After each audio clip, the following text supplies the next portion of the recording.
Hello दोस्तों, स्वागत है आपका स्टडी नॉन स्टॉप में। दोस्तों, इस वीडियो में हम डिस्कस करेंगे 1 और 2 जुलाई के सभी इंपॉर्टेंट करंट अफेयर्स। और इस वीडियो के लास्ट में मैं आपसे 2 क्वेश्चंस भी पूछूंगा जिसका आंसर आपको कमेंट बॉक्स में बताना रहेगा। तो चलिए शुरू करते हैं। तो पहला प्रश्न है, विश्व बैंक ने भारत में स्टार्स कार्यक्रम के लिए कितने मिलियन अमेरिकी डॉलर की राशि मंजूर की है। तो विश्व बैंक ने भारत में स्टार्स कार्यक्रम के लिए 500 मिलियन अमेरिकी डॉलर की राशि मंजूर की है। स्टार्स कार्यक्रम, इसमें स्टार्स की फुल फॉर्म है strengthening teaching learning and results for states programme.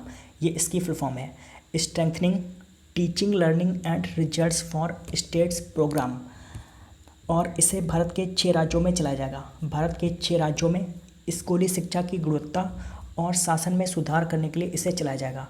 तो स्कूली शिक्षा की गुणवत्ता और शासन में सुधार करने के लिए स्टार्स कार्यक्रम शुरू किया जाएगा। तो इसके लिए विश्व बैंक 500 मिलियन अमेरिकी डॉलर की सहायता प्रदान करेगा। और जिन 6 राज्यों में इसे चलाया जाएगा वो राज्य कौन कौन से हैं, तो हिमाचल प्रदेश, केरल, मध्य प्रदेश, महाराष्ट्र, ओडिशा और राजस्थान। इन 6 राज्यों में इस कार्यक्रम को चलाया जाएगा। बात हुई है विश्व बैंक की। तो विश्व बैंक की स्थापना हुई थी 1944 में और विश्व बैंक का मुख्यालय है वाशिंगटन डीसी में। और विश्व बैंक के वर्तमान में अध्यक्ष हैं डेविड मलपास। प्रश्न, किस राज्य की सरकार ने skill connect forum portal launch किया है। तो स्किल कनेक्ट फोरम पोर्टल इसको लॉन्च किया कर्नाटक की सरकार ने। कर्नाटक की सरकार ने स्किल कनेक्ट फोरम पोर्टल हाल ही में लॉन्च किया है। नौकरी की तलाश करने वाले लोगों के लिए इसे लॉन्च किया गया है। नौकरी की तलाश करने वालों को ये उपलब्ध नौकरियों की जानकारी प्रदान करेगा। तो स्किल कनेक्ट फोरम पोर्टल इसको कर्नाटक ने हाल ही में लॉन्च किया। बात है कर्नाटक की। तो कर्नाटक की राजधानी है बेंगलोर। कर्नाटक के मुख्यमंत्री हैं BS येदियुरप्पा और कर्नाटक के राज्यपाल हैं वजुभाई वाला। अब प्रश्न है, हमारा घर हमारा विद्यालय अभियान किस राज्य की सरकार ने लॉन्च किया है। तो हमारा घर हमारा विद्यालय अभियान इसको शुरू किया है मध्य प्रदेश ने। मध्य प्रदेश ने इस अभियान को शुरू किया है। ऑनलाइन कक्षाओं के माध्यम से बच्चों को पढ़ाने के लिए इस अभियान को शुरू किया गया है। और इस अभियान के तहत बच्चों को ऑनलाइन पढ़ाया जाएगा और बिल्कुल स्कूल जैसा माहौल प्रदान किया जाएगा। बात हुई मध्य प्रदेश की। तो मध्य प्रदेश की राजधानी है भोपाल और मध्य प्रदेश के मुख्यमंत्री हैं शिवराज सिंह चौहान। मध्य प्रदेश की राज्यपाल हैं लालजी टंडन। लालजी टंडन मध्य प्रदेश के राज्यपाल हैं। प्रश्न, पहले PC महालनोबिस पुरस्कार से किसे सम्मानित किया गया। तो पहले PC महालनोबिस पुरस्कार से सम्मानित किया गया सी रंगराजन को। यह है सी रंगराजन। तो सी रंगराजन ये RBI के पूर्व गवर्नर हैं। तो RBI के पूर्व गवर्नर सी रंगराजन को पहले PC महालनोबिस पुरस्कार से सम्मानित किया गया है। PC महालनोबिस, इन्हीं के नाम पर इस पुरस्कार की शुरुआत की गई है। PC महालनोबिस कौन थे। तो PC महालनोबिस, इन्हें भारतीय सांख्यिकी का जनक माना जाता है। भारतीय सांख्यिकी का इन्हें जनक माना जाता है। और इन्हीं की जयंती को यानी कि 29 जून को भारत में राष्ट्रीय सांख्यिकी दिवस के रूप में मनाते हैं। राष्ट्रीय सांख्यिकी दिवस यानी कि नेशनल स्टैटिस्टिक्स डे, इन्हीं की जयंती को 29 जून को मनाते हैं। तो इन्हीं के नाम पर PC महालनोबिस पुरस्कार की शुरुआत की गई है। तो पहला PC महालनोबिस पुरस्कार ये सी रंगराजन को प्रदान किया गया है।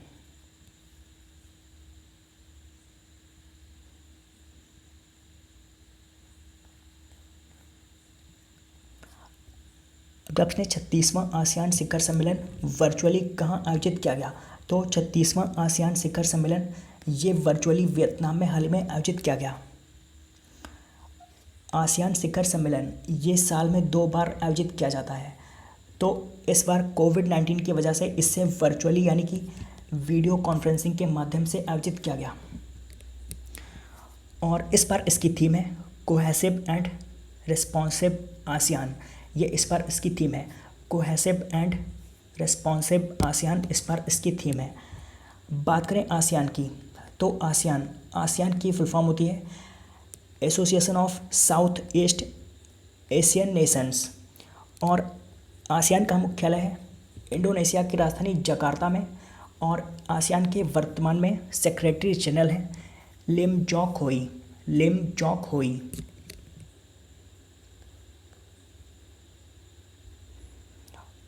और ये वियतनाम में आयोजित किया गया था। तो वियतनाम की राजधानी हनोई। हनोई वियतनाम की राजधानी है और वियतनाम की करेंसी है डोंग। प्रश्न, राष्ट्रीय चिकित्सक दिवस कब मनाया जाता है? तो राष्ट्रीय चिकित्सक दिवस ये मनाया जाता है 1 जुलाई को। हर साल 1 जुलाई को राष्ट्रीय चिकित्सक दिवस के रूप में मनाते हैं। और इस बार इसकी थीम है लेसन द मोर्टेलिटी ऑफ कोविड-19। लेसन द मोर्टेलिटी ऑफ कोविड-19 इस बार इसकी थीम है। और राष्ट्रीय चिकित्सक दिवस इसे डॉक्टर बिधान चंद्र रॉय की जयंती पर मनाते हैं। डॉक्टर बिधान चंद्र रॉय ये भारत के एक प्रसिद्ध चिकित्सक थे और ये पश्चिम बंगाल के दूसरे मुख्यमंत्री भी बने थे। तो इन्हीं की जयंती को 1 जुलाई को राष्ट्रीय चिकित्सक दिवस के रूप में मनाते हैं। अपने देश का पहला प्लाज्मा बैंक कहाँ पर खोला जाएगा? तो देश का पहला प्लाज्मा बैंक ये खोला जाएगा दिल्ली में। दिल्ली में देश का पहला प्लाज्मा बैंक खोला जाएगा। हाल ही में दिल्ली सरकार ने कोविड-19 मरीजों के इलाज के लिए प्लाज्मा बैंक खोलने की बात कही है। तो दिल्ली में भारत का पहला प्लाज्मा बैंक खोला जाएगा। जो लोग कोविड-19 से ठीक हो चुके हैं वो अपना प्लाज्मा यहाँ पर डोनेट कर सकेंगे और फिर उस प्लाज्मा का उपयोग दूसरे कोविड-19 रोगी को ठीक करने के लिए किया जाएगा। तो देश का पहला प्लाज्मा बैंक ये दिल्ली में खुलेगा। प्रश्न, नेशनल चार्टर्ड अकाउंटेंट्स डे कब मनाया जाता है? तो नेशनल चार्टर्ड अकाउंटेंट्स डे ये मनाया जाता है 1 जुलाई को। हर साल 1 जुलाई को नेशनल चार्टर्ड अकाउंटेंट्स डे के रूप में मनाते हैं। और इसे 1 जुलाई को इसलिए मनाया जाता है क्योंकि इसी दिन 1949 में भारत की संसद ने institute of chartered accountants of India की स्थापना की थी। तो इसीलिए 1 जुलाई को नेशनल चार्टर्ड अकाउंटेंट्स डे के रूप में मनाते हैं।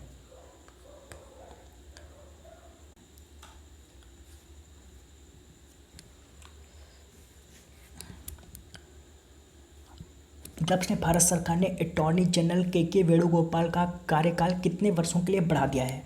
तो भारत सरकार ने अटॉर्नी जनरल के वेणुगोपाल इनका कार्यकाल 1 वर्ष के लिए बढ़ा दिया है। और इसके अलावा भारत सरकार ने सॉलिसिटर जनरल तुषार मेहता को फिर से 3 सालों के लिए नियुक्त कर दिया है। अटॉर्नी जनरल ये भारत का सबसे बड़ा कानून अधिकारी होता है और जो सॉलिसिटर जनरल होता है वो भारत का दूसरा सबसे बड़ा कानून अधिकारी होता है। तो अटॉर्नी जनरल के वेणुगोपाल इनका कार्यकाल 1 वर्ष के लिए बढ़ा दिया गया है और सॉलिसिटर जनरल तुषार मेहता इन्हें फिर से 3 सालों के लिए नियुक्त कर दिया गया है। और भारत के पहले अटॉर्नी जनरल थे MC सीतलवाड़। MC सीतलवाड़ भारत के पहले अटॉर्नी जनरल थे।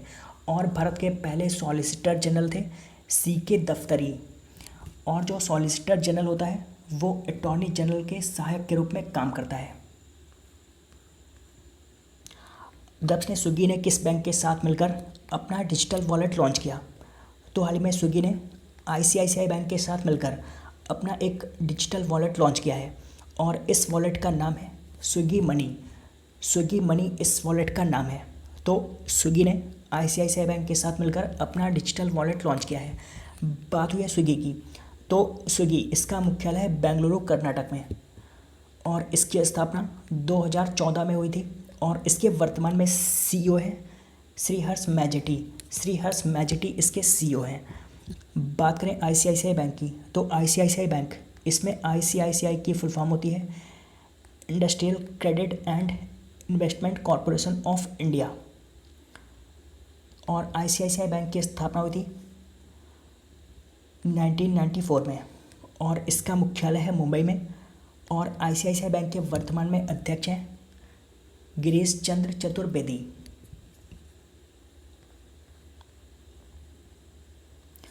दक्षिण लाजर चकबेरा किस देश के नए राष्ट्रपति बन गए हैं? तो लाजर चकबेरा ये मलावी के नए राष्ट्रपति बन गए। यह है लाजर चकबेरा, तो ये मलावी के नए राष्ट्रपति बन गए हैं। बात करें मलावी की, तो मलावी इसकी राजधानी है लिलांगवे। लिलांगवे इसकी राजधानी है। और यहाँ की करेंसी है क्वाचा। क्वाचा इसकी करेंसी है। तो मलावी के नए राष्ट्रपति बन गए हैं लाजर चकबेरा। दक्षिण किस राज्य की सरकार ने किल कोरोना अभियान शुरू किया है? तो किल कोरोना अभियान इसको शुरू किया मध्य प्रदेश ने। मध्य प्रदेश ने किल कोरोना अभियान शुरू किया है। कोविड-19 को नियंत्रित करने के लिए इस अभियान को शुरू किया गया है। इस अभियान के तहत घर घर जाकर सर्वेक्षण किया जाएगा और कोविड-19 के साथ साथ अन्य बीमारियों का भी परीक्षण किया जाएगा। तो किल कोरोना अभियान इसको मध्य प्रदेश सरकार ने शुरू किया है। दक्षिण भारत ने किस देश के साथ 600 मेगावाट जल विद्युत परियोजना के लिए एक समझौते पर हस्ताक्षर किए हैं? तो भारत ने भूटान के साथ 600 मेगावाट जल विद्युत परियोजना के लिए एक समझौते पर हाल ही में हस्ताक्षर किया और इस जल विद्युत परियोजना का नाम है खोलांगचू जल विद्युत परियोजना। खोलांगचू जल विद्युत परियोजना इसका नाम है और यह परियोजना भूटान में खोलांगचू नदी पर बनेगी। भूटान में खोलांगचू नदी पर यह परियोजना बनेगी और ये 2025 तक बनकर तैयार होगी। बात हुई भूटान की, तो भूटान इसकी राजधानी है थिम्पू और भूटान की करेंसी है नगुल ट्रम। नगुल ट्रम इसकी करेंसी है और भूटान के प्रधानमंत्री हैं लोटे शेरिंग। लोटे शेरिंग। दक्षिणी किस देश के पूर्व फुटबॉलर मारियो गोमेज ने संन्यास की घोषणा की है? तो मारियो गोमेज ये जर्मनी के पूर्व फुटबॉलर हैं। तो हाल ही में इन्होंने संन्यास की घोषणा की। यह है जर्मनी के पूर्व फुटबॉलर मारियो गोमेज। तो इन्होंने संन्यास की घोषणा कर दी है। बात हुई जर्मनी की, तो जर्मनी की राजधानी है बर्लिन। बर्लिन जर्मनी की राजधानी है और जर्मनी की करेंसी है यूरो और जर्मनी की वर्तमान में चांसलर हैं Angela Merkel. Angela Merkel. Gloves ने हाल ही में प्रसिद्ध लेखिका गीता नागभूषण का निधन हो गया। वे किस भाषा में लिखती थी? तो गीता नागभूषण ये लिखती थी कन्नड़ भाषा में। कन्नड़ भाषा की लेखिका थी गीता नागभूषण। तो हाल ही में इनका निधन हो गया है। बात करते हैं पिछले वीडियो के प्रश्न की। तो पिछले वीडियो में मैंने आपसे 2 प्रश्न पूछे थे। पहला प्रश्न था हाल ही में विजडन इंडिया द्वारा किए गए एक सर्वेक्षण में किसे अब तक का सबसे महान भारतीय टेस्ट बल्लेबाज माना गया है? तो इसका सही आंसर था राहुल द्रविड़ को। और दूसरा प्रश्न था स्विस बैंकों में जमा पैसों के मामले में भारत किस स्थान पर है? तो इसका सही आंसर था 77वें स्थान पर। और लगभग सभी लोगों ने इन दोनों प्रश्नों का सही आंसर दिया है।